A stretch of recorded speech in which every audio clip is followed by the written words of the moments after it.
ഒരു ഹിന്ദു ഭൂരിപക്ഷ മണ്ഡലമാണ്. ക്രിസ്ത്യൻ സമുദായത്തിന് 28 മുതൽ 32% വരെ ശക്തിയുള്ള മണ്ഡലമാണ്. ഇതാണ് തൃപ്പൂണിത്തുറ മണ്ഡലം. ഇവിടെയാണ് സാബു ജേക്കബിന്റെ നേതൃത്വത്തിലുള്ള 2020 NDA വിജയത്തിന് അനുഗ്രഹമാകുക എന്ന പ്രവചനങ്ങളുമുണ്ട്. ഇപ്പോൾ തൃപ്പൂണിത്തുറ മണ്ഡലത്തിലെ ക്രിസ്ത്യൻ വോട്ടുകൾ കൂടി അനുകൂലമായേക്കും എന്നതാണ് NDAക്ക് ഉള്ള വിജയപ്രതീക്ഷ. ഇത്തവണയും ശക്തമായ ത്രികോണ മത്സരം തന്നെയാണ് എറണാകുളം ജില്ലയിലെ തൃപ്പൂണിത്തുറയിൽ നടക്കുക. ഇക്കഴിഞ്ഞ തദ്ദേശ തെരഞ്ഞെടുപ്പ് എടുക്കുകയാണെങ്കിൽ തദ്ദേശ തെരഞ്ഞെടുപ്പിൽ തൃപ്പൂണിത്തുറ നഗരസഭ പിടിച്ചെടുത്തതോടെ BJPക്ക് പ്രതീക്ഷിക്കാൻ ധാരാളമുണ്ട്. BJPയുടെ സ്ഥാനാർത്ഥി അല്ല തൃപ്പൂണിത്തുറയിൽ മത്സരിക്കുന്നത്. പകരം BJPയുടെ സഖ്യകക്ഷിയായ 2020ക്കാണ് തൃപ്പൂണിത്തുറയിൽ സീറ്റ് നൽകിയിരിക്കുന്നത്. കൃത്യമായും വിജയം ലാക്കാക്കിയുള്ള ഒരു നീക്കം അതുതന്നെയാണ് തിരഞ്ഞെടുപ്പ് തന്ത്രജ്ഞർ തൃപ്പൂണിത്തുറയെ വിലയിരുത്തുന്നത്. അമിത്ഷായുടെ ഇലക്ഷൻ എഞ്ചിനീയറിംഗ് അതെവിടെയും പ്രയോഗിച്ചിട്ടുണ്ട്. തിരഞ്ഞെടുപ്പ് വിജയത്തിന്റെ ഫാക്ടറുകൾ ഇതൊക്കെ വിജയസാധ്യത കൂട്ടുന്ന ഘടകങ്ങളാണ്. തൃപ്പൂണിത്തുറക്കാരിയാണ് എന്നത് അഞ്ജലി നായർക്ക് വലിയ പ്ലസ് പോയിന്റ്. ദീപക് ജോയ് കോൺഗ്രസ് സ്ഥാനാർത്ഥിയായാണ്. LDFനായി KN ഉണ്ണികൃഷ്ണൻ തൃപ്പൂണിത്തുറയിൽ മത്സരിക്കുന്നു. K ബാബുവിനെ സംബന്ധിച്ചിടത്തോളം വളരെ അധികം പ്രിയമുള്ള ഒരു വ്യക്തി തന്നെയാണ് ദീപക് ജോയ്. അനിൽകുമാറിന് സീറ്റ് നൽകാതെ വൈപ്പിൻകാരനായ ഉണ്ണികൃഷ്ണനെ തൃപ്പൂണിത്തുറയിൽ സ്ഥാനാർത്ഥിയായി കൊണ്ടുവന്നതിൽ കടുത്ത അസ്വാരസ്യം CPM ഉണ്ട് താനും.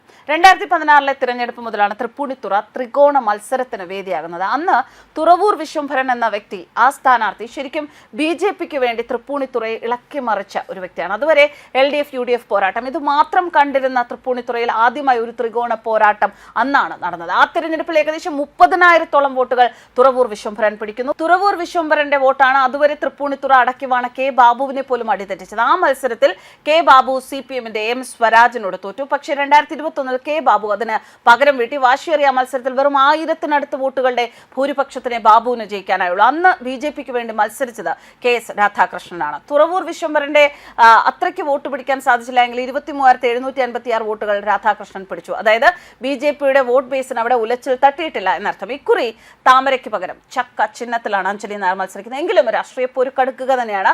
അവിടെ ചിഹ്നത്തിനപ്പുറം രാഷ്ട്രീയം തന്നെയാണ് വിഷയമാവുക. വെള്ളിയാഴ്ച പ്രാർത്ഥനകൾ നടക്കുന്ന മുസ്ലിം പ്രാർത്ഥനാലയങ്ങളിൽ വരെ കയറിയിറങ്ങി ഒരൊറ്റ വോട്ടും നഷ്ടപ്പെടുത്തില്ല എന്ന ഒരു നിലപാടിൽ തന്നെയാണ് അഞ്ജലി നായർ തന്റെ പ്രവർത്തനത്തെ ഓർഗനൈസ് ചെയ്തിരിക്കുന്നത്. ഉദയം പേരൂരിലെ കുടിവെള്ള പ്രശ്നം, ശബരിമല സ്ത്രീ പ്രവേശന വിഷയം, സ്വർണ്ണക്കൊള്ള, അയ്യപ്പ സംഗമത്തിലെ സാമ്പത്തിക തട്ടിപ്പുമൊക്കെ ഏറ്റവും കൂടുതൽ ചർച്ചയാകുന്ന ഈ മണ്ഡലം NDA സ്ഥാനാർത്ഥിയായ അഞ്ജലി നായർക്ക് പോസിറ്റീവായിരിക്കും എന്ന് തന്നെയാണ് പ്രതീക്ഷിക്കുന്നത്. തൃപ്പൂണിത്തുറ എന്നത് BJPയെ സംബന്ധിച്ചിടത്തോളം BJPയുടെ A ക്ലാസ് മണ്ഡലം. LDFനെയും UDFനെയും മാറി മാറി പരീക്ഷിച്ച മണ്ഡലം. കഴിഞ്ഞ 10 വർഷം കൊണ്ട് BJP അവിടെ ഒരു ശക്തിയായി വളർന്നിട്ടുണ്ട് എന്ന കാര്യം തള്ളിക്കളയാനാകില്ല. ഇക്കഴിഞ്ഞ തദ്ദേശ സ്ഥാപനങ്ങളെ തെരഞ്ഞെടുപ്പ് നോക്കിയാൽ തൃപ്പൂണിത്തുറ നഗരസഭയുടെ ഭരണം പിടിക്കാൻ BJPക്ക് സാധിച്ചത് തന്നെയാണ് ഇത് ചൂണ്ടിക്കാണിക്കുന്നത്. ഈ നേട്ടം തൃപ്പൂണിത്തുറ നിയമസഭാ മണ്ഡലത്തിലേക്കുള്ള കരുത്താക്കി മാറ്റാനാണ് BJP ഒരുങ്ങുന്നത്. കഴിഞ്ഞ തൃപ്പൂണിത്തുറ നഗരസഭാ മത്സരത്തിൽ ഒരു സീറ്റിന്റെ ഭൂരിപക്ഷത്തിലായിരുന്നു NDAയുടെ വിജയം. തൃപ്പൂണിത്തുറ നഗരസഭ കാലങ്ങളെ LDFും UDFും മാറി മാറിയാണ് ഭരിച്ചു വന്നിരുന്നത്. എന്നാൽ ഇക്കുറി 21 സീറ്റുകൾ NDA നേടിയപ്പോൾ 20 സീറ്റുകളെ LDFന് നേടാൻ സാധിച്ചുള്ളൂ. UDF 16 സീറ്റുകളിൽ ഒതുങ്ങി. LDFും NDAയും തമ്മിൽ ഇഞ്ചോടിഞ്ച് പോരാട്ടമാണ് അവിടെ നടന്നത്. LDFിൽ നിന്നാണ് NDA തൃപ്പൂണിത്തുറ ഭരണം അട്ടിമറി വിജയത്തിലൂടെ പിടിച്ചെടുക്കുന്നത്. A ക്ലാസ് നഗരസഭയായി കണക്കാക്കി BJP വലിയ പ്രചാരണമാണ് തദ്ദേശ തെരഞ്ഞെടുപ്പിൽ തൃപ്പൂണിത്തുറയിൽ നടത്തിയത്. തൃപ്പൂണിത്തുറ മണ്ഡലം രൂപീകരണത്തിന്റെ 60-ാം വർഷമാണ് 2027. 1967 രൂപീകൃതമായ ശേഷം മുൻ മന്ത്രിയുമായിരുന്ന TK രാമകൃഷ്ണന്റെ മണ്ഡലം എന്ന നിലയിലാണ് ശ്രദ്ധ നേടിയത്. ഇതുവരെ TK ഉൾപ്പെടെ 5 മന്ത്രിമാരെ സംഭാവന ചെയ്ത മണ്ഡലം കൊച്ചി മഹാനഗരവുമായും IT വ്യവസായ കേന്ദ്രമായ തൃക്കാക്കരയുമായും അതിര് പങ്കിടുന്നതിനാൽ അവയുടെ ഉപഗ്രഹ നഗരം എന്നും ഒരു ഖ്യാതിയുണ്ട്. അത്താഘോഷത്തിന്റെ ഉദയം പേരൂർ സുനഹദോസിന്റെയും ഒക്കെ പെരുമ 100 വയസ്സിലേക്ക് അടുക്കുന്ന ഗവൺമെന്റ് ആയുർവേദ കോളേജ്, ദക്ഷിണേന്ത്യയിലെ ശാന്തിനികേതൻ RLV കോളേജ്, ഇതിന്റെയൊക്കെ തലയെടുപ്പ്. പേട്ടയിൽ നിന്ന് തൃപ്പൂണിത്തുറ റെയിൽവേ സ്റ്റേഷൻ വരെ ഓടിയെത്തിയ കൊച്ചി മെട്രോയാണ് മണ്ഡലത്തിന്റെ മറ്റൊരു ആധുനിക മുഖം. എന്തായാലും വളരെ പ്രതീക്ഷയോടെയാണ് ഇക്കുറി തൃപ്പൂണിത്തുറയിലേക്ക് NDAയും BJPയും കണ്ണു നട്ടിരിക്കുന്നത്. ന്യൂസ് ഡെസ്ക് കർമ്മ ന്യൂസ്.